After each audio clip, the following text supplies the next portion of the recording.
నేను చాలాసార్లు చీకట్లో కూడా దిగి వెళ్ళిపోయాను. అంటే టైం చూసుకుంటాను, ఈ టైంలో దిగేస్తాను లేదని.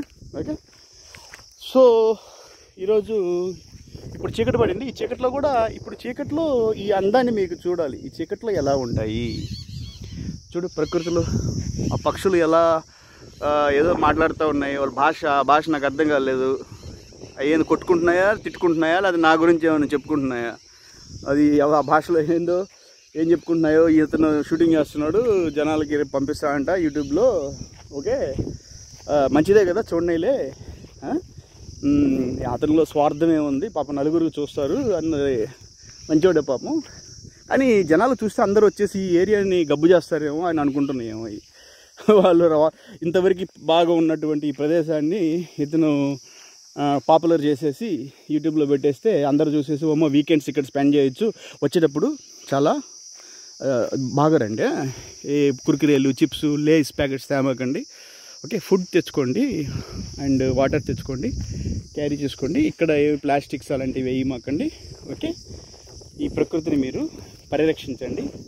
అందమైన ఈ సుందర ప్రదేశాన్ని ఎంతో పవిత్ర భావంతో వచ్చి మనశుద్ధితోటి ఓకే ఇక్కడ ఆనందించండి. ప్రకృతిలో భాగమై మీరు కూడా ప్రకృతిలో భాగంగా ఉండి ఆస్వాదించండి. ఓకే, ఇది ఈరోజు షూట్ చేశాను, ఈ రాత్రికి పెడతాను, అప్లోడ్ చేస్తాను. ఓకే, చూడండి. టైటిల్ వచ్చేసి ఏం పెడదాము దీనికి, మన ఒంగోలు పక్కన సర్వేరెడ్డిపాలెంలో ఉన్నట్టు అందమైన లొకేషన్స్. Okay, hilly area. మన సర్వేరెడ్డిపాలెం, ఎర్రజల్ల, కొణిజేడు హిల్లీ ఏరియా అని చెప్దాం. హిల్ ఏరియా, మౌంటైన్స్ కావి, హిల్స్ అన్నమాట. ప్రకృతిలో అందమైనటువంటి ఈ కొండలు చూడండి ఇప్పుడు ఎట్లా కింద నుంచి మీకు ఎట్లా కనిపిస్తున్నాయి. ఎట్లా అంటే మీరు ఒక సినిమా చూసారా, అది ఏమంటారంటే ది మౌంటైన్ మ్యాన్ అంటారు. The mountain man, Dashrath Manjhi. ఆ సినిమా చూసుంటే నేను ఒక స్టోరీ చెప్పాలి ఇక్కడ. దశరథ్ మాంజీ అని అప్పుడు బీహార్ అనేవాళ్ళు, ఇప్పుడు జార్ఖండ్, 2 భాగాలని. ఆ బీహార్లో ఉండేవాడు అనమాట అతను. ఇలాంటి కొండని ఒక్కడే 25 సంవత్సరాలు తవ్వి రూట్ చేశాడు. ఇప్పుడు కూడా ఆ రూట్ పేరు దశరథ్ మాంజీ రూట్ అని, మార్గం అని చాలా ఆయన పేరు పెట్టారనమాట. ఎందుకంటే అది చరిత్రలో జరిగింది.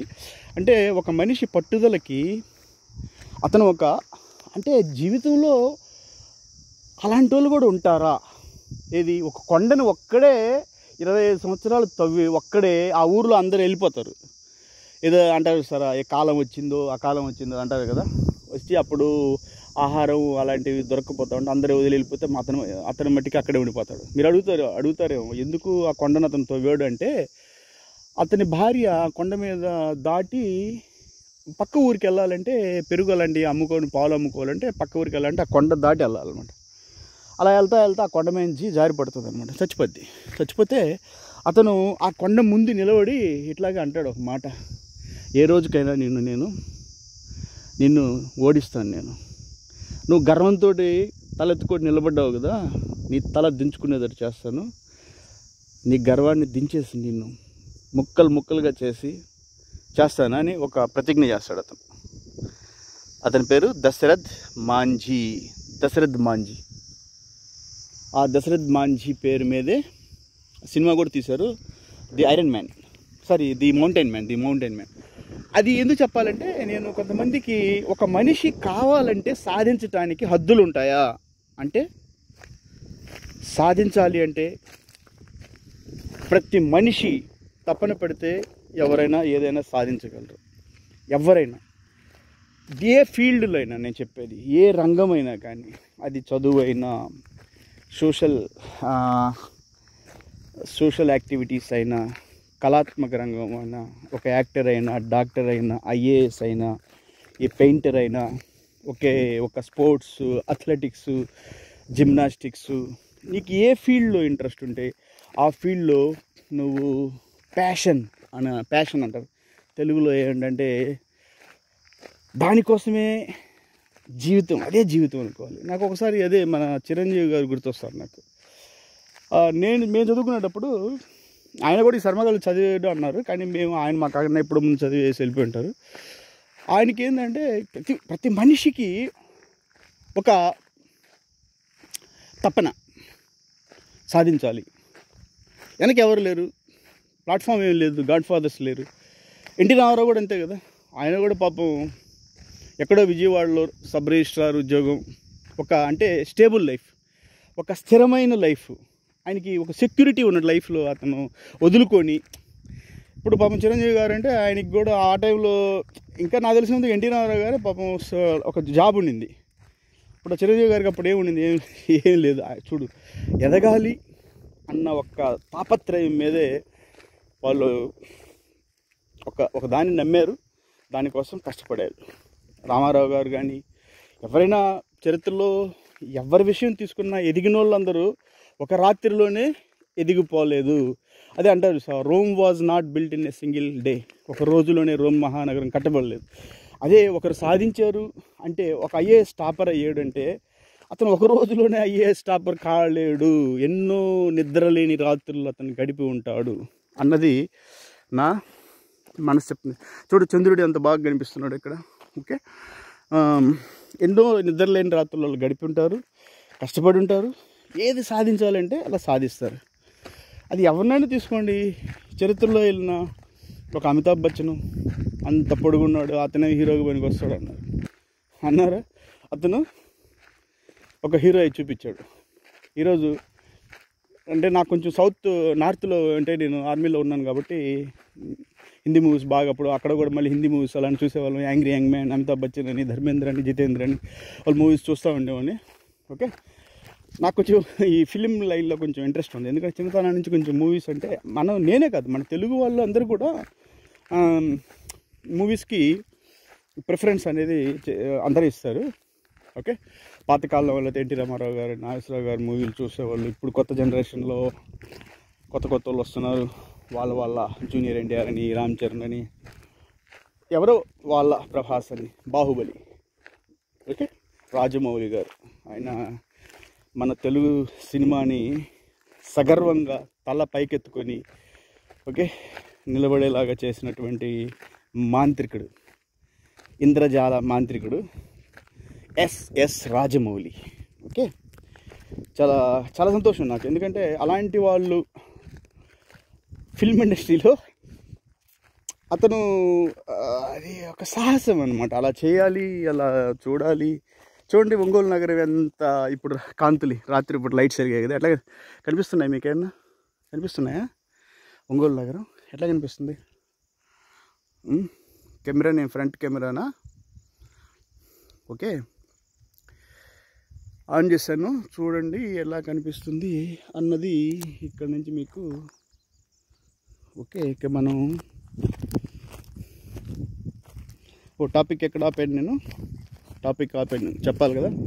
చీకట్లో కెమెరా చూద్దాం, బాగానే కనిపిస్తుంది చీకట్లో కూడా. అంటే కొంత నైట్ షూట్ కూడా చేద్దాము. నైట్ షూట్లో ఎలా ఉంటుంది అందమైన ప్రదేశాలు అంటే, రవి అస్తమించాడు. రవి అంటే సూర్యుడు. ఓకే, సూర్యుడు అంటే మన సూర్యుడు, మన నక్షత్రం, మన స్టార్, మన సోలార్ సిస్టమ్కి హెడ్. ఓకే, ఈ సృష్టి అనంత విశ్వములో కనిపించే ప్రతి ఒక్క నక్షత్రం, ఇప్పుడు నక్షత్రాలు ఏమి రాలేదు, ప్రతి ఒక్క నక్షత్రము ఒక సూర్యుడు, అది మీ అందరికీ తెలిసే ఉంటుంది. ఎందుకంటే నాకు యూనివర్స్ అంత విశ్వం గురించి ఎంతో ఆలోచనలు, చిన్నతనం నుంచి ఈ ఆకాశం స్థాయి చూసి ఎన్నో ఆలోచనలు వస్తూ ఉండేవి. యూనివర్స్ గురించి అది ఒక never ending exploration, perineal quest అంటారు, అంటే అంతం కాని ఆలోచనలు అనమాట. అది చిన్నతనం నుంచి ఈ విశ్వం గురించి నేను ఆలోచిస్తూ ఉండేవాడిని.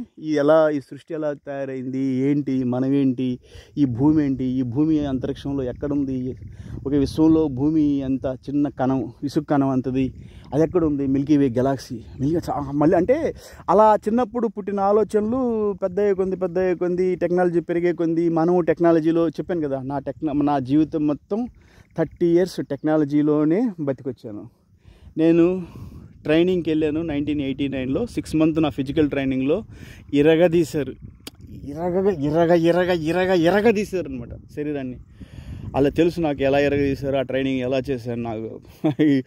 అదే ఆ డిసిప్లిన్ ఇప్పటికి కూడా గుర్తొస్తూ ఉంటుంది. ఓకే, ఆ 6 months అయిపోయిన తర్వాత ఫిజికల్ ట్రైనింగ్ తర్వాత నాకు ఇక అప్పటి నుంచి ఏం చేస్తారంటే నాకు టెక్నికల్ ఇక నా ప్రొఫెషన్లోకి పంపించేస్తారు. ఆ ప్రొఫెషన్ నేను సెలెక్ట్ అయింది ఏంది, ఎలక్ట్రానిక్స్ ఇంజనీరింగ్కి, కమ్యూనికేషన్ ఇంజనీరింగ్కి. ఓకే, సో నన్ను ఏం చేస్తారు, నెక్స్ట్ 6 months ట్రైనింగ్ అయిపోయిన తర్వాత నేను ట్రైనింగ్ చేసింది గోవాలో నవేలిం క్యాంప్ అంటారు ఆ ఏరియా పేరు, మేము ట్రైనింగ్ చేసిన ఏరియా పేరు. అక్కడ నుంచి అక్కడ ట్రైనింగ్ 6 months అయిపోయిన తర్వాత నన్ను టెక్నికల్ ట్రైనింగ్ అంటారు, దానికోసం బంబోలిం ఇది గోవాలో ఉన్నాయి ఇవన్నీ. ఓకే, పనాజీకి దగ్గర ఉంటుంది బంబోలిం నుంచి పనాజీ బస్సులో అయితే ఎంత ఒక హాఫ్ అన్ అవర్ 40 minutesలో పనాజీ అంటే గోవా రాజధానికి వెళ్ళిపోవచ్చు. బంబోలిం క్యాంప్ అక్కడ నేను టెక్నికల్ ట్రైనింగ్ అంటే ఎలక్ట్రానిక్స్ అండ్ కమ్యూనికేషన్ ఇంజనీరింగ్. అప్పుడు నేను 89 నవంబర్ నుంచి 91 మార్చ్ దాకా చదివాను అనమాట. ఓకే, ఆల్మోస్ట్ 1.5 years చదివాను. Okay, technical training 6 months physical ట్రైనింగ్లో ఓన్లీ ఫిజికల్ యాక్టివిటీసే ఉంటాయి. అందులో ఫిజికల్ యాక్టివిటీస్ అంటే డ్రిల్, ఓకే, వెపన్ ట్రైనింగ్ ఉంటుంది, పీటీ అంటే ఫిజికల్ ట్రైనింగ్ ఉంటుంది. అందులో డిఫరెంట్ వేరియేషన్స్ ఉంటాయి. ఓకే, క్లైంబ్, రోపింగ్ అని అంటే తాళ్ళు ఎక్కటాలు, బ్రిడ్జెస్ ఉంటాయి, తాళ్ళతో బ్రిడ్జ్లు కట్టుంటారు, సొరంగాలు ఉంటాయి, ఆ సొరంగాల్లో వెళ్ళటం, అవి కూడా ఏంటంటే మన ఐరన్ నెట్స్ ఉంటాయి కదా అలా కట్టుంటారు, వాటిలో నుంచి వెళ్ళటం. ఓకే, అబ్స్టికల్ ట్రైనింగ్ అంటారు, ఓటీ అబ్స్టకల్స్ ట్రైనింగ్లో ఏముంటాయి, మనం మామూలుగా పరిగెత్తేది వేరు, అబ్స్టకల్స్ అక్కడ ఒక అబ్స్టకల్, అక్కడ ఒక గుంటని, ఒక అదే డిచ్ అంటారు, ఒక వాల్ అని 6 feet వాల్, తర్వాత నెక్స్ట్ లెవెల్లో 9 feet వాల్, ఇంకొంచెం ముందుకెళ్తే ఒక పెద్ద డిచ్, ముందు దూకింది ఒక 6 feet డిచ్, అయితే ఇంకా ముందుకెళ్తే 9 feet డిచ్, ఇట్లా కొన్ని అట్లా అలా అబ్స్టకల్స్ పెట్టుకుంటూ పోతుంటారు అనమాట. సో అదొక ట్రైనింగ్ ఓటీ అంటారు. అవి అలా చేసి 6 monthsలో ఓన్లీ డ్రిల్, వెపన్స్ ట్రైనింగ్లో వెపన్స్లో నీకు వెపన్స్ ఎలా వాడాలి. ఓకే, అప్పట్లో ఉండే వెపన్స్ అవి చెప్పకూడదు పేర్లు. ఓకే, ఎందుకంటే that is secrecy. Okay, secret of పర్సనల్గా మనం ఎవరైనా కావాలంటే పర్సనల్గా, ఇట్లా ఏంటంటే పబ్లిక్ ఇలా చెప్పడం ఉండదు. ఎందుకంటే నా దేశం అన్న, నా తల్లి, నన్ను పెంచి పోషించిన నా ఆర్మీ అన్న నాకు ఎంతో ఇష్టం. వాళ్ళకి అవమానంగా ఉండేవి నా రహస్యాలు అని అట్లా పబ్లిక్ నేనే చెప్పను. అప్పుడుండే వెపన్స్ ఉండేవి. ఓకే, వాటి మీద ట్రైనింగ్ చేసేవాళ్ళం. ఆ ట్రైనింగ్స్, ఆ తర్వాత వెపన్ ట్రైనింగ్, వెపన్స్ ఎలా ఇవ్వాలి, ఫైర్ చేయాలి. ఓకే, దాన్ని మనమే క్లీన్ చేసుకోవటం వెపన్స్ని. ఓకే, అదొక పార్ట్, అదొక training. Drill is very important అనమాట. డ్రిల్ అనేది చాలా ముఖ్యము. ఒక సైనికుడు ఎలా ఒక సివిలియన్ నుంచి, నేను జాయిన్ అయ్యేటప్పుడు 20 years అప్పుడు 19 yearsలో జాయిన్ అయ్యి ఉంటాను. ఒక 19 yearsలో నేను సివిల్లో బతికిన వాడిని ఒక ఆర్మీలో తీసుకెళ్ళి ఒక సోల్జర్గా తయారు చేయాలి. 6 monthsలో నాలో ఉన్నటువంటి ఆ సివిల్ వాసన, అంటే రూల్స్ లేకుండా బతకడం, 7 గంటలకు లేవడం, 9 గంటలకు లేవడం, రాత్రి ఇష్టమైనట్టు తిరగడం. ఓకే, అవన్నీ ఆ ప్రోటోకాల్స్ లేకుండా ఒక డిసిప్లిన్ అని, ఒక పంక్చువాలిటీ, టైం మేనేజ్మెంట్ అనేది దానిలో. ఇప్పుడు ఆర్మీలో రూల్స్ ఏంటంటే ప్రతి ఒక్క సోల్జర్ అంటే ప్రతి ఒక్క లెటర్కి ఒక మీనింగ్ ఉంటుంది అన్నమాట. ఓకే, సోల్జర్ అంటే ఇది అని చెప్పేసి ఆ 6 monthsలో తయారు చేయాలి అతన్ని. అలా తయారు చేస్తారు. పనిష్మెంట్స్ కూడా అలా మేము తీసుకున్నాము. అంటే నాట్ ఓన్లీ మీ, అందరూ కంబైన్డ్ పనిష్మెంట్స్ ఉంటాయి ప్రతి ఒక్కరికి అక్కడ, అది అనుభవం జరిగేదే. రిగరస్ పనిష్మెంట్స్, రిగరస్ అనే శబ్దం ఎందుకు వాడుతున్నాను అంటే కఠినమైన, కఠోరతరమైన పనిష్మెంట్స్. ఇక్కడ ఇంట్లో ఈరోజు మన పిల్లలకి ఏదన్నా ఒక సింపుల్గా పనిష్మెంట్ లెవెల్లో ఈ పని చేయాలంటే, రైట్ నువ్వు పని చేయలేదు కాబట్టి పనిష్మెంట్ ఇస్తున్నా అంటే పోయో పెద్ద పనిష్మెంట్ ఇచ్చావు కానీ అంటారు. ఎనరు అక్కడ ఏంటంటే obey the orders, no any arguments, only the commands, execute the commands అన్నది మేము నేర్చుకున్నాము, ఫాలో అయ్యాము. ఓకే, చూడు ప్రకృతి ఎంత అందంగా ఉందో చూడండి. ఓకే, సో ఇలా చేసిన తర్వాత ట్రైనింగ్ అయిపోయింది. ఒక టెక్నికల్ ట్రైనింగ్ అయిన తర్వాత ఫస్ట్ పోస్టింగ్ వెళ్ళిపోయాను నేను చండీ మందిర్, అది నియర్ టు చండీగఢ్ అక్కడ. ఓకే, లొకేషన్లో చేసాము. ఓకే సార్, దట్ ఈస్ మనం ఇక్కడ దీని గురించి, ప్రకృతి గురించి మాట్లాడుకుంటా, అంతరిక్షం మన భూమి గురించి మాట్లాడుకుంటా ఉన్నాం. మన సూర్యుడు రవి సూర్యాస్తమయం అయిపోయిందని చెప్పాను. మన రవి అంటే మన సూర్యుడు ఒక నక్షత్రం అంతరిక్షంలో. ఈ సూర్యుడు మన సూర్యుడు అంతరిక్షంలో తనకు ఒక సూర్య కుటుంబం ఉంది. ఆ సూర్యుడు చుట్టూ 9 గ్రహాలు ఉండేవి. అందులో నుంచి ప్లూటో అనే గ్రహాన్ని 9వ గ్రహాన్ని ఇప్పుడు తీసేశారు. కాబట్టి ఇప్పుడు మన సూర్యుడి చుట్టూ 8 గ్రహాలే తిరుగుతున్నాయి. గ్రహాలు ఎప్పుడు కూడా ఒక నక్షత్రం చుట్టూ తిరుగుతుంటాయి. కాబట్టి అంతరిక్షంలో కనిపించే ప్రతి ఒక్క నక్షత్రం కూడా ఒక సూర్యుడే.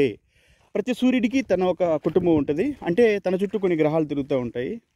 ఓకే, మన టెక్నాలజీ ఎప్పుడు ఇస్రో గురించి బాగా సైంటిస్టులు తెలుసుకోవడం మొదలుపెట్టారంటే హబ్బల్ టెలిస్కోప్ ఎప్పుడైతే వీళ్ళు పైన ఎస్టాబ్లిష్ చేశారో, హబ్బల్ టెలిస్కోప్ అంటే ఆయన పెద్ద సైంటిస్ట్ హబ్బల్ పేరు మీదుగా ఒక టెలిస్కోప్ అంటే దూరదర్శి. అది అంటారు కదా, మనం చిన్నప్పుడు ఇది భూతద్దం అని అంటాం కదా. ఇంగ్లీష్లో మేము చదివేటప్పుడు కాన్వెక్స్ లెన్స్ అంటారు. కన్కేవ్ లెన్స్ని కాన్వెక్స్ లెన్స్ అని చదివేవాళ్ళం అప్పుడు. ఓకే, భూతద్దం అంటే దూరంగా ఉన్న వస్తువుని దగ్గరగా చూపించేది. ఈ దాంట్లో ఎంతో పవర్ఫుల్ లెన్స్ని పెట్టి వాళ్ళు హబ్బల్ టెలిస్కోప్లో పెద్ద టెక్నాలజీని వాడి కెమెరా లెన్సెస్ వాళ్ళు పెట్టారు. అవి వచ్చేసిన తర్వాత ఈ ఇప్పుడు సైంటిస్టులు అంటే ప్రతి ఒక్కరు ఒక్కొక్క రంగంలో ఒక్కొక్క సైంటిస్టు. చూడండి ప్రకృతి ఎంత అందంగా ఉందో, కనిపిస్తుందా? ఏమన్నా చీకటి అయిపోయిందా? ఓకే, ప్రతి ఒక్క సైంటిస్టు ఒక్కొక్క రకంలో ఒక్కొక్క ఫీల్డ్లో తన ఇంట్రెస్ట్ చూపించేవాడు ప్రతి ఒక్క దాంట్లో అతనికో. సో ఈ స్పేస్ని, అంతరిక్షాన్ని అన్వేషించడంలో ఈ హబ్బల్ టెలిస్కోప్ వచ్చిన తర్వాత వాళ్ళు చాలా వరకు ఇప్పటివరకు ఆల్మోస్ట్ 4,000 గ్రహాలు వాళ్ళు కనుక్కున్నారు అని 1990లోనో ఏదో ఫస్ట్ గ్రహం కనుక్కున్నారు అని చదివాను నేను. ఓకే, సో అనంత విశ్వంలో కనిపించే ప్రతి ఒక్క నక్షత్రము ఒక సూర్యుడే. ఆ సూర్యుడి చుట్టూ ఎన్నో గ్రహాలు ఉంటాయి. అలా ఎన్నో నక్షత్రాలు ఉన్నదాన్ని వీళ్ళు సైన్స్లో గెలాక్సీ అంటారు. అంటే ఒక గెలాక్సీలో బిలియన్స్ ఆఫ్ స్టార్స్, బిలియన్స్, అర్థమైందా? Billions of stars. ఓకే, 100 కోట్లు అంటే ఒక బిలియన్, 1000 కోట్లు అంటే ఒక ట్రిలియన్. 100 కోట్లు అంటే ఒక బిలియన్, 1000 కోట్లు అంటే ట్రిలియన్. నేను ఇక్కడేమన్నా కరెక్ట్ కాకపోవచ్చు, ఇంతే అనుకుంటున్నాను. పొరపాటున మీరు నాకన్నా తెలుగు చదువుకున్న వాళ్ళు ఇంకా ఉంటే వాళ్ళు ఏదన్నా కరెక్షన్ కొంచెం చేసుకోవచ్చు. అంటే సపోజ్ 100 కోట్లు బిలియన్, 1000 కోట్లు ఏమన్నా బిలియన్ అంటే నేను 100 కోట్ల బిలియన్ అనుకుంటున్నాను. Okay, so billions of stars అంటే ఒక గెలాక్సీలో కోట్ల నక్షత్రాలు ఒక గెలాక్సీలో. అలాంటి అంతరిక్షంలో ఎన్నో గెలాక్సీలు ఉన్నాయి, ఎన్నో గెలాక్సీలు. లెక్కలేని అంటారు. అబ్బా, మన భూమి మీద ఇసుకే ఉంటుంది చూస్తారా, ఇసుక కణాలు ఎలా ఉంటాయో ఆ ఇసుక కణాలు మనం ఎలా లెక్క పెట్టలేము, కౌంట్లెస్ అంటారు చూసావా. అలాగే అంతరిక్షంలో ఉన్నటువంటి ఈరోజు చూడు తమాషా మీకు చెప్తామంటే ఒక్క నక్షత్రం కూడా ఒక్క నక్షత్రం ఎక్కడో మినుకు అంటూ ఉంది, ఒక్కటే కనిపించింది. ఈరోజు చాలా వండర్ఫుల్ డే. ఈరోజు అసలు ఒక్క నక్షత్రం కూడా కనిపించలేదు. చూడండి, ఒక్క నక్షత్రం ఆకాశంలో ఎక్కడో మినుకు అంటూ ఉంది. సో అది ఒక సూర్యుడు అనమాట. ఓకే, సో మన సూర్యుడు మనకి అసలు ఇది విశ్వంలో ఇది రకమైనటువంటి ఒక విచిత్రమైన విషయం అనమాట. విచిత్రమైన విషయం ఏంటి? ఈ భూమి మనం ఎక్కడున్నాము, ఈ భూమి మీద ఈ కొండలు అంటే మనం హిల్స్, మౌంటైన్స్, ఈ ప్రకృతి, చెట్లు, గుట్టలు, ఈ మనిషి జీవితము, ఈ కొండలు, ఈ మహాసముద్రాలు